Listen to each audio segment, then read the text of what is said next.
আমি অঙ্কিতা। আমি পশ্চিমবঙ্গের দার্জিলিং জেলাটিকে নিয়ে আলোচনা করব। দার্জিলিংকে বলা হয় কুইন অফ হিলস। এই জেলাটিকে বোধহয় যথার্থই পাহাড়ের রানী বলা চলে। পাহাড়ের টানে বিভিন্ন সময় বিভিন্ন মনীষীরা পা রেখেছিলেন দার্জিলিংয়ে। স্বামী বিবেকানন্দ, কবিগুরু রবীন্দ্রনাথ ঠাকুর, সিস্টার নিবেদিতা থেকে শুরু করে মহাত্মা গান্ধী, দেশবন্ধু চিত্তরঞ্জন দাস, অ্যানি বেসান্ত, এমনকি মার্ক টুয়াইনও পা রেখেছিলেন এখানে। 1922 সালে কার্শিয়াংয়ের একটি ছোট্ট নদী পাগলাঝোড়াকে দেখে কবিগুরু তার বিখ্যাত কবিতা মুক্তধারা রচনা করেন। এরপর আমরা দার্জিলিংয়ের অবস্থান নিয়ে আলোচনা করব। পশ্চিমবঙ্গের উত্তরে অবস্থিত দার্জিলিং একটি পাহাড়ি জেলা, যার উচ্চতা 6710 ফুট। জেলার আয়তন 3149 বর্গ কিমি। এই জেলার হেডকোয়ার্টার রয়েছে দার্জিলিংয়ে। এটি জলপাইগুড়ি প্রশাসনিক বিভাগের অন্তর্গত।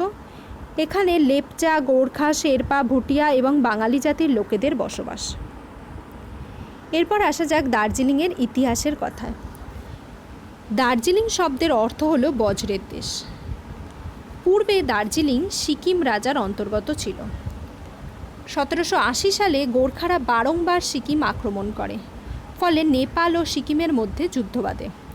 ইংরেজদের সাহায্যে সিকিমরা যুদ্ধ জিতে যান ও 1814 সালে সুগাউলির চুক্তি হয়, যাতে নেপাল পুনরায় এই অংশটি ইস্ট ইন্ডিয়া কোম্পানিকে ফিরিয়ে দেয়।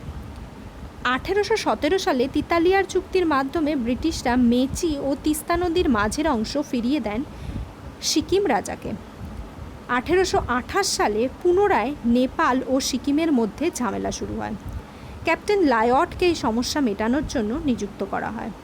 জেনারেল লায়ট দার্জিলিংকে একটি স্বাস্থ্যনিবাস হিসেবে গড়ে তোলার জন্য বড়লাটের কাছে একটি রিপোর্ট পেশ করেন। শেষে 1835 সালে governor general Lord William Bentinck Sikkim রাজের কাছ থেকে দার্জিলিং শহরটি উপহার পান। 1839 সালে ডক্টর ক্যাম্পবেল এখানে সুপারিনটেন্ডেন্ট হিসেবে নিযুক্ত হন এবং তিনি শহরটির উন্নতি সাধন করেন। এরপর ব্রিটিশ ও সিকিম রাজের সম্পর্কের অবনতি হয়। শেষে 1864 সালে সিনচুলা চুক্তি অনুযায়ী ব্রিটিশরা বর্তমান দার্জিলিং শহরটির বাকি অংশ ভুটান রাজার কাছ থেকে দখল করে নেয়। দার্জিলিংয়ের মাটি বিভিন্ন স্বাধীনতা সংগ্রামের ঘটনার সাক্ষী রেখেছে, যেমন বাংলার গভর্নর জন অ্যান্ডারসনকে হত্যা করার জন্য ভবানীপ্রসাদ ভট্টাচার্য ও রথীন্দ্রনাথ ব্যানার্জি দার্জিলিংয়ে আসেন, কিন্তু 8ই মে 1934 সালে এই পরিকল্পনা ব্যর্থ হয়ে যায়।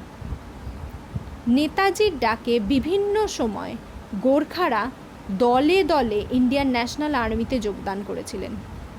ভারতের স্বাধীনতা সংগ্রামের অপর একটি উল্লেখযোগ্য নাম হল পুষ্পা কুমার ঘিসিং, যিনি 1946 সালে নৌবিদ্রোহে যোগদান করেছিলেন।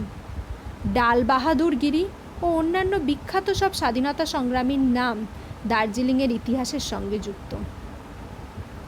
দ্বিতীয় বিশ্বযুদ্ধের সময় ব্রিটিশরা গোর্খা রেজিমেন্টের জন্য গোর্খা বাহিনীর সৈন্যদের দার্জিলিং থেকেই নিযুক্ত করেছিলেন। এছাড়া ব্রিটিশ সৈন্যবাহিনীদের জন্য দার্জিলিং ছিল একটি স্বাস্থ্যকর স্থান, ফলে শহরটি শুধু সৈন্যতেই ভরে থাকত। পাওয়ার কাট, জলের অভাবের মতো কোনো সমস্যা হতো না বললেই চলে। শহরে যেন সবসময় উৎসব লেগে থাকত। সিনেমা হল, রেস্টুরেন্ট ইত্যাদি দিয়ে সেজে উঠেছিল দার্জিলিং শহরটি। কিন্তু স্বাধীনতার পরবর্তী সময়েও এই শহরের সমস্যা কিছু কমেনি। 1982 থেকে 88 সাল নাগাদ আলাদা রাজ্যের দাবিতে গোর্খারা ক্রমাগত বিদ্রোহ চালিয়ে যায়। শেষে সুভাষ ঘিসিংয়ের নেতৃত্বে 1988 সালে দার্জিলিং গোর্খা হিল কাউন্সিল গঠিত হয়। পরবর্তীকালে আবার রাজনৈতিক সমস্যা সৃষ্টি হয় এবং 2011-তে গোর্খা টেরিটোরিয়াল অ্যাডমিনিস্ট্রেশন বা GTA গঠিত হয়। এরপর আসা যাক দার্জিলিংয়ের ভূপ্রকৃতির কথায়। এটি ইস্টার্ন হিমালয়ান রেঞ্জের অন্তর্গত। জেলাটিকে দুটি ভাগে ভাগ করা যায়, হিমালয়ান হিলি রিজিয়ন এবং তরাই region of southern foothill. Teesta নদী জেলাটিকে দুভাগে ভাগ করেছে, ওয়েস্টার্ন পার্ট এবং ইস্টার্ন পার্ট। ওয়েস্টার্ন পার্টের মধ্যে রয়েছে সিঙ্গালিলা রেঞ্জের সান্দাকফু, ফালুট, সবরগ্রাম, টংলু এবং ঋষিলা, ও ওয়েস্টার্ন পার্টের মধ্যে রয়েছে ঘুম এবং দার্জিলিং রেঞ্জ। সিঙ্গালীলা রেঞ্জের সান্দাকফু পশ্চিমবঙ্গের সর্বোচ্চ শৃঙ্গ। এই জেলার মধ্য দিয়ে তিস্তা, গ্রেট রঙ্গিত, মেচি, বালাসন, মহানন্দা, জলঢাকা প্রভৃতি নদী বয়ে গেছে। দার্জিলিংয়ের উষ্ণতা মোটামুটি 8.9 ডিগ্রি সেন্টিগ্রেড থেকে 14 ডিগ্রি সেন্টিগ্রেডের মধ্যেই থাকে। এখানে প্রচুর বৃষ্টিপাত হয়। এই অঞ্চলে পার্বত্য মৃত্তিকা বা পটজল, ব্রাউন সয়েল এবং ব্রাউন ফরেস্ট সয়েল দেখতে পাওয়া যায়। অতিরিক্ত বৃষ্টিপাত এবং নবীন ভঙ্গিল পার্বত্য অঞ্চলের অন্তর্গত হওয়ার জন্য দার্জিলিং ধসপ্রবণ। মূলত কার্শিয়াং, বিজনবাড়ি এবং গরুবাথানে বর্ষাকালে প্রচুর ধস নামতে দেখা যায়। পাহাড়ের বিভিন্ন উচ্চতায় বিভিন্ন রকমের বন দেখতে পাওয়া যায়। যেমন 300 থেকে 1000 মিটার উচ্চতায় রয়েছে টপিক্যাল ময়েস্ট ডেসিডুয়াস ফরেস্ট। 1000 থেকে 2000 মিটার উচ্চতায় রয়েছে টপিক্যাল এভারগ্রিন লোয়ার মন্টেন ফরেস্ট। 2000 থেকে 3000 মিটার উচ্চতায় রয়েছে টপিক্যাল এভারগ্রিন আপার মন্টেন ফরেস্ট। 3000 থেকে 3500 মিটারের মধ্যে রয়েছে টেম্পারেট ফরেস্ট এবং 3500 মিটারের উপরে রয়েছে সাব টেম্পারেট ফরেস্ট। এখানে Mahananda wildlife sanctuary, Senchal wildlife sanctuary এবং জোরপোখরি ওয়াইল্ড লাইফ স্যাংচুয়ারি রয়েছে। জোরপোখরি ওয়াইল্ড লাইফ স্যাংচুয়ারিতে সালামান্ডার দেখতে পাওয়া যায়।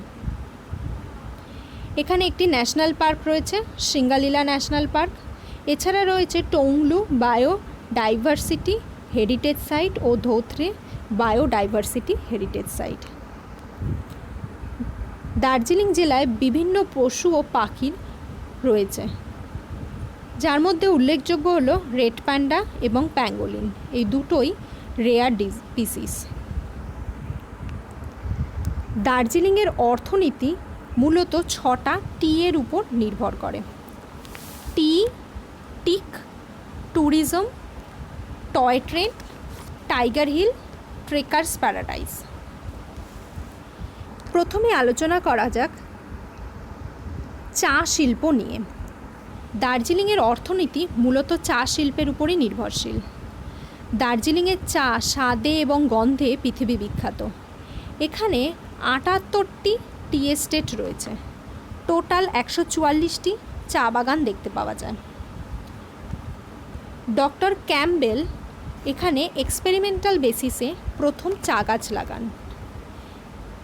1947 সালে লেবংয়ে সরকার থেকে একটি চা গাছের নার্সারি খোলা হয় এবং 1870 সালে প্রথম পাহাড়ে বাণিজ্যিকভাবে চা চাষ শুরু করা হয়। মূলত দার্জিলিং এবং কার্শিয়াং সাব ডিভিশনেই চা চাষ হয়। দার্জিলিংয়ের চা বিদেশে রপ্তানি করা হয়, যার 80%ই যায় ওয়েস্টার্ন কান্ট্রিজ এবং জাপানে মার্কেটগুলোতে। দার্জিলিংয়ে এখনও অরিজিনাল মেথডে চা চাষ করা হয়, তাই এই চাকে অর্থোডক্স টি বলা হয়। এই পদ্ধতিতে সিটিসি পদ্ধতি অনুসরণ করা হয়, কার্লিং, টিয়ারিং এবং ক্রাশিং।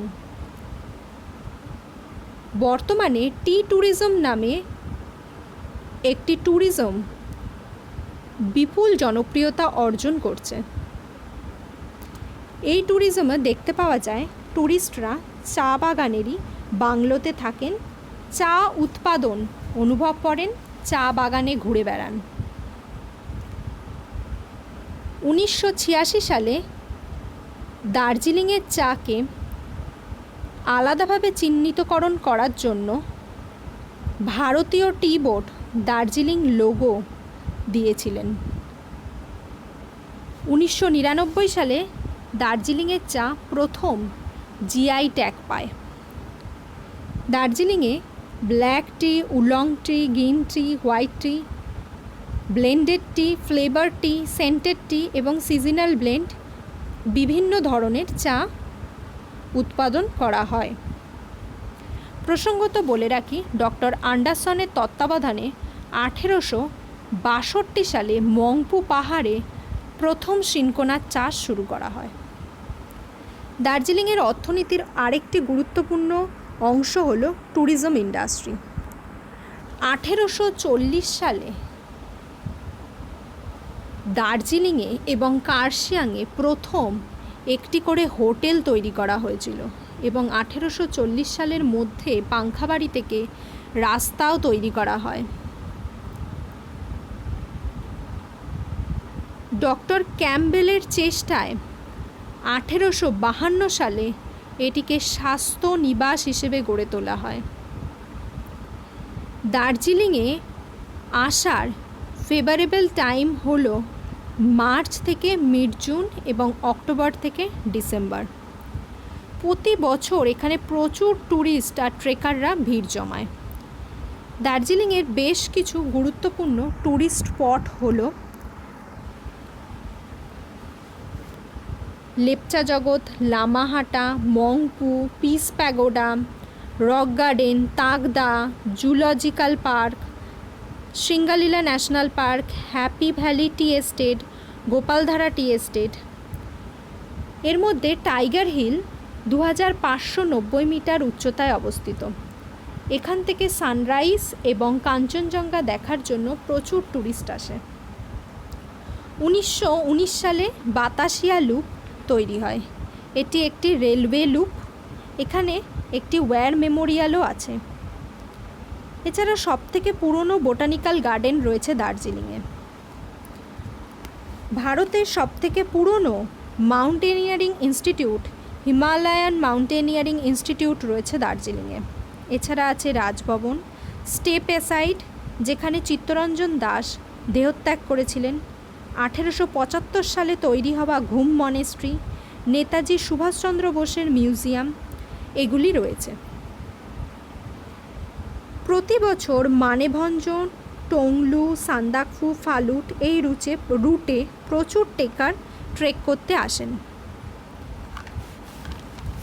বর্তমানে বেশ কিছু অ্যাডভেঞ্চার স্পোর্টস এখানে দেখতে পাওয়া যায়, যেমন রঙ্গিত নদীতে এবং তিস্তা নদীতে রিভার রাফটিং, তেনজিং রকে রক ক্লাইম্বিং, লেবংয়ে প্যারাগ্লাইডিং। এরপর আসা যাক দার্জিলিংয়ের এনার্জির পাওয়ারের কথায়। Sidrapong hydro electric power station, যেটি এশিয়ার সবথেকে পুরনো জলবিদ্যুৎ কেন্দ্র, সেটির উদ্বোধন হয়েছিল 1897 সালে। উদ্বোধন করেছিলেন তৎকালীন গভর্নর সি স্টিভেন্স। এখানে রামমাম হাইড্রো পাওয়ার প্রজেক্টও দেখতে পাওয়া যায়। যাতায়াত ব্যবস্থার কথা বললে প্রথমে যেটির কথা বলতে হয় সেটি হলো টয় ট্রেন বা দার্জিলিং হিমালয়ান রেলওয়ে, যেটি 1999 সালে ওয়ার্ল্ড হেরিটেজ সাইটের তকমা পায়। 1881 সালে 2 ফুট গজের এই রেল লাইনটি তৈরির কাজ শুরু হয়েছিল এবং 1881 সালে এটি তৈরি হয়। 88 কিমি দীর্ঘ নিউ জলপাইগুড়ি থেকে দার্জিলিং পর্যন্ত এই রেল লাইনটি চালু আছে। বর্তমানে এটি নর্থ ইস্ট ফ্রন্টিয়ার রেলওয়ে জোনের আন্ডারে পড়ে। ফ্র্যাঙ্কলিন পেস্টেজ এটি বানিয়েছিলেন। ভাইসরয় লর্ড লিটন এই টয় ট্রেন, যেটিকে টাইনি বলা হতো, তাতে প্রথম চড়েন। দার্জিলিংয়ে কেবল কার বা রোপওয়ে দেখতে পাওয়া যায়। দার্জিলিং রঙ্গিত ভ্যালিতে প্যাসেঞ্জার কেবল কার রয়েছে, যেটি 3 কিমি দীর্ঘ এবং এটি ভারতের সবথেকে পুরনো প্যাসেঞ্জার কেবল কার সার্ভিস। এছাড়া এখানে নিয়ারেস্ট এয়ারপোর্ট হচ্ছে বাগডোগরা এবং ঘুম স্টেশন হলো সর্বোচ্চ উচ্চতায় অবস্থিত একটি রেলওয়ে স্টেশন।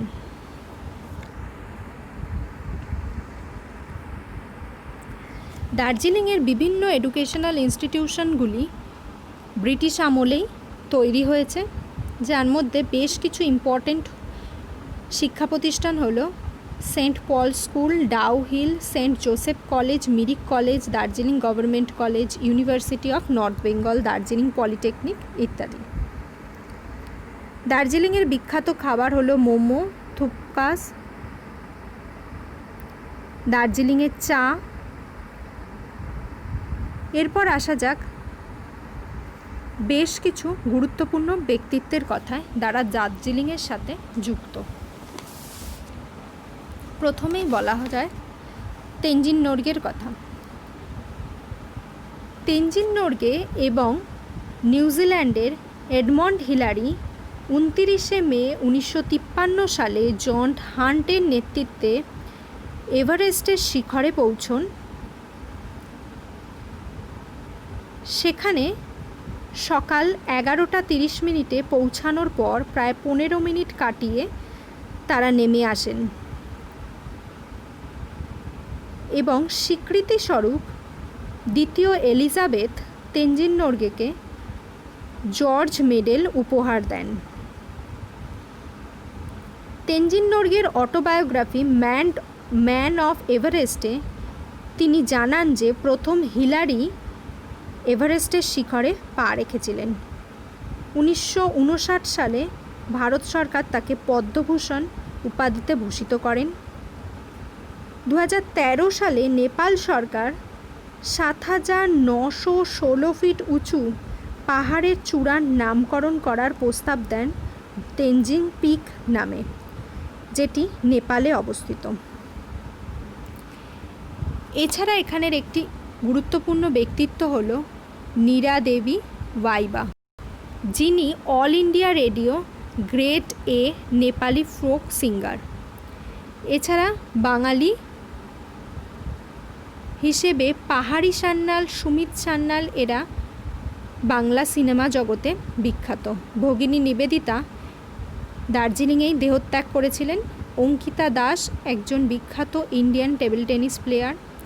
মহিমা চৌধুরী ইনি বলিউডের একজন বিখ্যাত অভিনেত্রী। এরিক আভেরি ইনি ইন্ডিয়ান আমেরিকান অ্যাক্টর। ধন্যবাদ।